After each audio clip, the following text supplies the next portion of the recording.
নমস্কাৰ ৰাইজ, সদায় ভাবোঁ বোলো মোৰ দোকানখন ভিডিঅ' কৰি দেখুৱাম, কিন্তু নাই, মই দোকানলৈ যোৱাৰ পিছত ভিডিঅ' কৰিবলৈ সদায় পাহৰি থাকোঁ। আৰু এইফালে চাওক, প্ৰথম কাষ্টমাৰ আহি খাই বৈ গুচি গ'ল। তাৰ পাছত মোৰ মনত পৰিছে যে মই ভিডিঅ' এটা কৰিব লাগিছিলে, আৰু সেয়া কাষ্টমাৰ যোৱাৰ পিছতে ভিডিঅ' কৰিছোঁ। তাৰপিছত এয়া আহিছে মোৰ নেক্সট কাষ্টমাৰ, আৰু এইজন হৈছে মোৰ ৰেগুলাৰ কাষ্টমাৰ পুতৌ।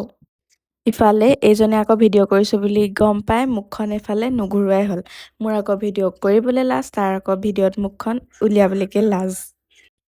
আৰু এইখনেই মোৰ দোকানখন, আৰু মোৰ দোকানখনৰ নাম হৈছে হট এণ্ড ৰেডি। ইয়াতে পাব আপোনালোকে chowmein, fried rice, chicken pakora, roll, momo', আৰু এইকেইটা আইটেমৰ উপৰিও মাজে মাজে বেলেগ আইটেমো এড কৰি থাকোঁ।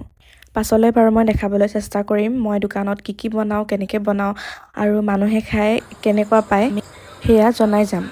আৰু ইফালে কাষ্টমাৰ আহি আছে, খাই আছে, গৈ আছে, কিন্তু সকলোৰে সন্মুখততো আৰু মোবাইলটো উলিয়াই ভিডিঅ'টো কৰি থাকিবলৈ ভাল নালাগে। সেইটো কাৰণে মই যিকণ পাৰিছোঁ সেইকণকে মই ভিডিঅ' কৰি ক্লিপটো এড কৰি দিছোঁ। বাকী আজিলৈ আহিছোঁ, বাই।